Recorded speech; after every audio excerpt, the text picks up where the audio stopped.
Comment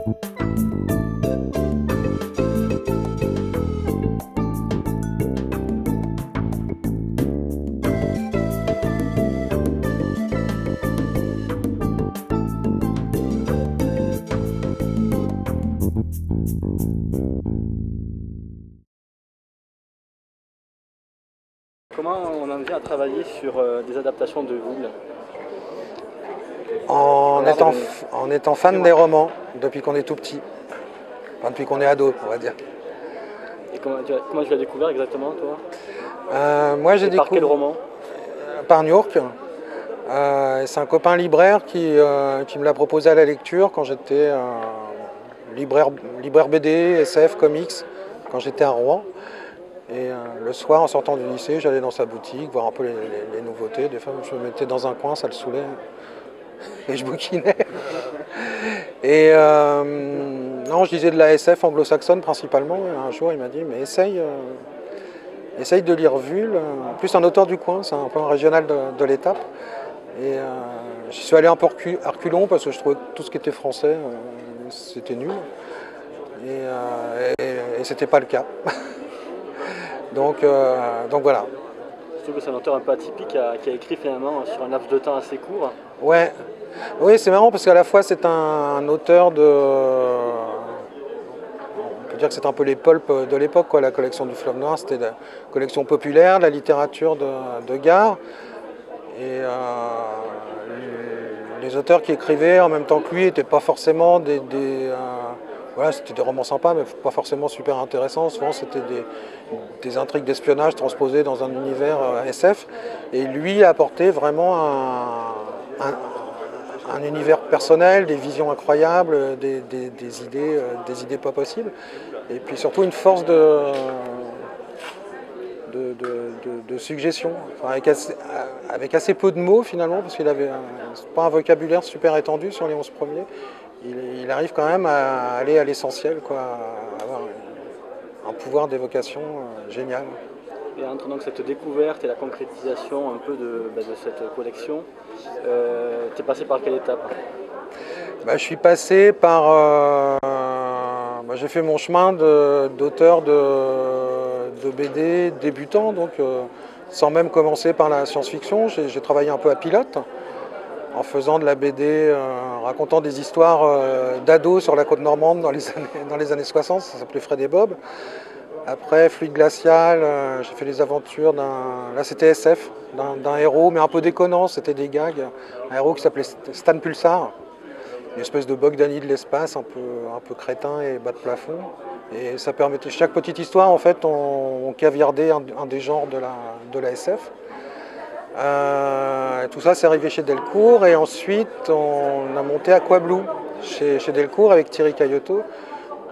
Mais finalement, moi j'avais pitché Aquablue, et je trouve qu'il y a un peu de Vul dans Aquablue, quoi. De toute façon, je pense que tous les auteurs de BD en France qui ont fait de la SF, quand on lit les premiers numéros de Métal Hurlant et tout, Druillet, toute la bande était vraiment fan de Mobius, était fan de Stéphane Vul, quoi. Et pourquoi tu choisis d'adapter un premier New York? C'est parce que tu l'as découvert en premier? C'est parce que, ouais, moi j'aimais bien quand j'étais ado, j'aimais bien lire des bouquins. J'aimais bien lire les Tarzans d'Edgar Rice Burroughs. J'adorais le livre de la jungle, j'adorais les romans de Ronnie Henné aussi, La guerre du feu, tout ça, donc un peu l'homme face à la nature.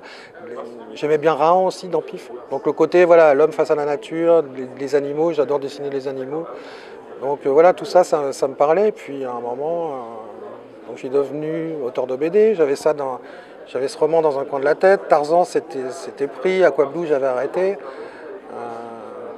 Donc à un moment, ça s'est imposé, quoi. Je me suis dit, mais oui, New York, allons-y. Et au niveau du traitement, le roman, toi tu commences par la catastrophe écologique, Oui. qui est abordée en fait dans le roman en seconde partie plutôt. Ouais, c'est un petit chapitre à la fin du premier tiers, il me semble me rappeler. En fait, pourquoi tu as voulu le placer directement au début? C'était pour amener directement le sujet En fait, je me disais, je voulais justifier les poulpes aussi. La manière dont j'allais les aborder plus tard dans le bouquin, parce que je voulais pas que ce soit juste des monstres mutants un peu SF, années 40, tu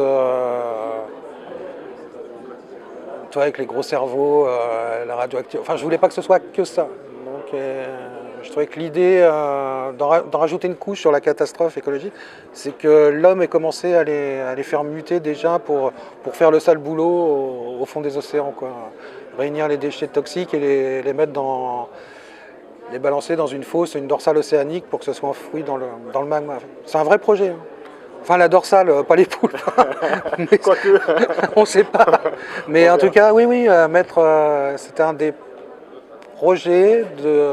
Il y a des gens qui ont réfléchi là-dessus en vrai, de retraiter comme ça les déchets toxiques ou radioactifs en les balançant dans les failles océaniques. Alors après, ils se sont dit, le truc dangereux, c'est qu'à un moment, on pourrait avoir des éruptions volcaniques radioactives à l'autre bout du monde. Donc peut-être on va pas le faire. Je sais pas s'il n'y a pas des navires russes qui ont largué des trucs aussi. Oui, On a entendu parler. Ouais, c'est possible. L'écriture de Vull est assez simple. Ouais. Et pourtant, elle est hyper suggestive. Ouais. Il y a beaucoup d'images qui se créent. Est-ce que pour toi, ça a été un sens, un confort de travail d'avoir cette écriture-là?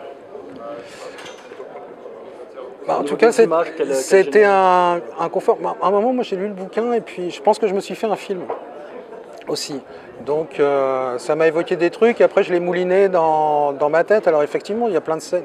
C'est issu du bouquin. Après, c'est un peu réinterprété. Je sais qu'à un moment, je me suis posé la question, comme ça se passe dans le fond asséché des océans, je me suis dit, mais si je fais un décor, c'est décrit en 2-3 lignes comme ça dans le bouquin avec du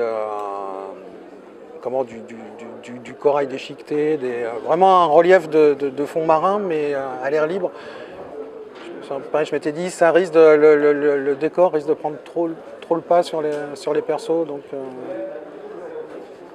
voilà, ouais, ça j'ai un peu réduit. En fait, si, moi, la lecture m'a évoqué des images, je me suis fait un film, et après, j'ai essayé le film que je m'étais fait mentalement, j'ai essayé de le retranscrire sur le papier, quoi. Et est-ce que tu peux revenir sur ton choix de découpage? Parce que tu introduis, du coup, tu as séparé un chapitre. Ouais. Ça s'est imposé comment? Quelque part, assez bêtement, je me suis dit, c'est un bouquin, il y a des chapitres, donc ce serait bien qu'on même si voilà, la BD c'est pas le même chapitrage que le bouquin, mais au moins qu'il y ait des parties comme ça et de les faire un peu. Moi j'aime bien le comics, donc j'aime bien dans les comics le côté splash page, les pleines pages. J'aime bien le crabe aux pinces d'or d'Hergé, où il y a quelques pages comme ça dans le bouquin, où avec l'attaque de l'avion sur la. Oui, c'est dans le crabe, hein, je crois, où il y a.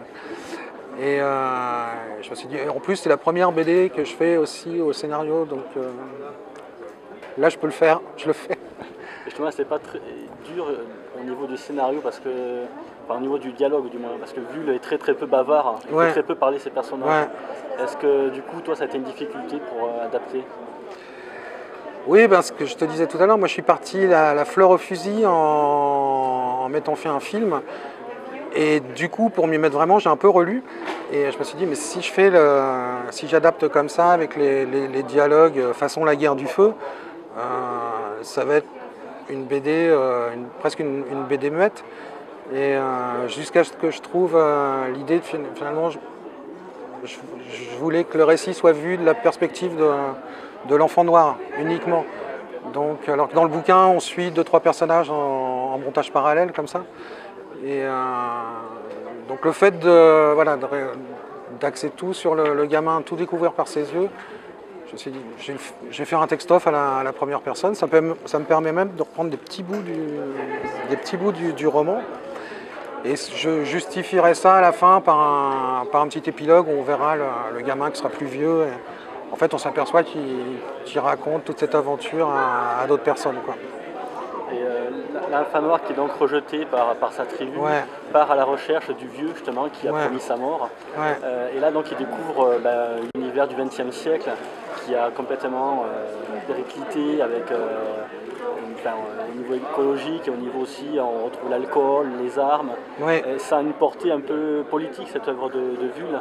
Est-ce que toi, ça t'a intéressé, ce petit aspect critique de la société Oui, même j'ai essayé de l'exacerber un petit peu, parce que donc oui, quand il monte à la Montagne des Dieux, à Santiago de Tuba, à l'intérieur du roman, enfin, il y a une première fois où le vieux y va, mais ça je l'ai sucré, parce que voilà, l'idée c'était d'avoir cette perspective du gamin. Donc quand lui arrive, dans le roman, il voit des affiches qui flottent au vent, et il a l'impression qu'avec le papier qui flotte au vent, on ne sait pas trop si c'est des affiches holographiques, mais il a l'impression que les dieux lui parlent. Mais déjà en BD, ça va être compliqué à rendre, et c'est un peu naïf comme image. Donc justement, comme il y a cette espèce de petite critique un peu politique de la société de consommation dans le bouquin, j'ai poussé encore plus le truc en l'emmenant dans un... Bon, déjà, quand il découvre le vieux, il a un caddie. Et donc en remontant les traces du caddie, on arrive dans un centre commercial. Et de là, on est accueilli par un hologramme qui fait de la pub en disant rayon machin, vous avez 10%. Donc ça, c'est un ajout par rapport au roman, ça n'existe pas. Bah ça, c'est un ajout. Pour moi, je le trahis pas. Je reprends des éléments qui sont là, puis je les booste un petit peu pour me mettre ça à la disposition des lecteurs qui ont cette culture-là. Et New York date de 1957, je crois. Ouais. Et finalement, on s'aperçoit qu'il reste vachement d'actualité. Mais oui, c'est ça qui est formidable dans ce bouquin, c'est que, en fait, c'est en ça que c'est un classique. Même si on s'aperçoit que les théories scientifiques et tout sont finalement un peu fumeuses. Enfin, pas fumeuses, mais parce que c'était quand même un peu documenté. Finalement, c'est bien vu. C'est un côté. En fait, c'est un petit conte philosophique, quoi. Est-ce qu'il y a des passages qui t'ont posé difficulté dans l'adaptation? Non, mais ça va venir. Dans le premier tome de la BD, pas trop. Parce que on est quand même sur un récit d'aventure assez simple. Après, ça se complique, il y a un peu plus de personnages. Et dans la troisième partie, ça va devenir extrêmement compliqué. Donc, j'ai des idées sur la manière de l'aborder, mais voilà. Toujours assez proche du livre. Tu vas pas faire une adaptation libre. Non. Le premier tome est assez proche du... Oui, donc oui, ce sera comme ça dans la deuxième partie. Peut-être un peu moins sur l'origine des gens qu'il va croiser après, qui étaient censés venir de Vénus. Là, on sait que c'est pas possible. Donc, Vénus, a priori, c'est un peu dur à coloniser, trop proche du Soleil. Donc là, je les ferai venir de Mars. Ce sera juste des petits rajustements comme ça, scientifiques, ou des trucs. Je suis en train de me renseigner aussi sur le clonage. Je voudrais pas mettre ça à la disposition de gamins qui maintenant lisent Science et Vie Junior, vont sur le net et tout, et que ce soit pas un minimum justifié scientifiquement ou pseudo-scientifiquement. Enfin, d'avoir un effet de réel sur la science, quoi. En faisant les recherches sur New York, je suis tombé sur une édition illustrée par Victor de la Fuente, avec une couverture de Bilal. Est-ce que tu connaissais ces travaux? Oui, je les connaissais. Moi je rachète tout en ce moment, ce que je trouve chez les bouquinistes, toutes les éditions. Et il y a même l'autre jour, j'étais en signature dans une librairie, et il y a un des lecteurs qui s'est pointé avec un bouquin, l'édition Folio, avec la couverture de Bilal et ses dessins de la Fuente, justement. Et à la fin, il y avait un livret d'une trentaine de pages, un livret pédagogique, en fait. Donc vraiment, il y a une édition destinée aux enseignants. Donc, qui a été... Et voilà. Oui, j'ai pas l'intégrale de Wühl dans toutes les éditions, mais j'essaye d'en récupérer au fur et à mesure. Est-ce que tu peux nous parler pour finir du concept de la série en général, donc des autres tomes, comment ça va s'organiser? Alors oui, déjà c'est parti égoïstement de mon envie de faire New York, et ensuite en discutant avec le fils de Stéphane Wühl, en discutant un peu boutique, quoi, les droits, etc. On s'est aperçu que... Puis moi j'avais tout relu il y a quelques années, donc je savais qu'il y avait en tout cas quelques romans comme Piège sur Zarkas ou Sidar et tout, qui étaient du space opéra, feraient sûrement des bonnes BD. Et je lui ai dit, mais ce serait un peu sous forme de boutade, mais ce serait bien de tout adapter, en fait. Et il m'a un peu regardait comme ça, il était déjà même pas sûr qu'on arrive au bout de Nio. Et il a dit ouais les gars, allez-y, c'est bien, allez-y. Et voilà, c'est parti comme ça. Donc à suivre. À suivre. Merci. De rien.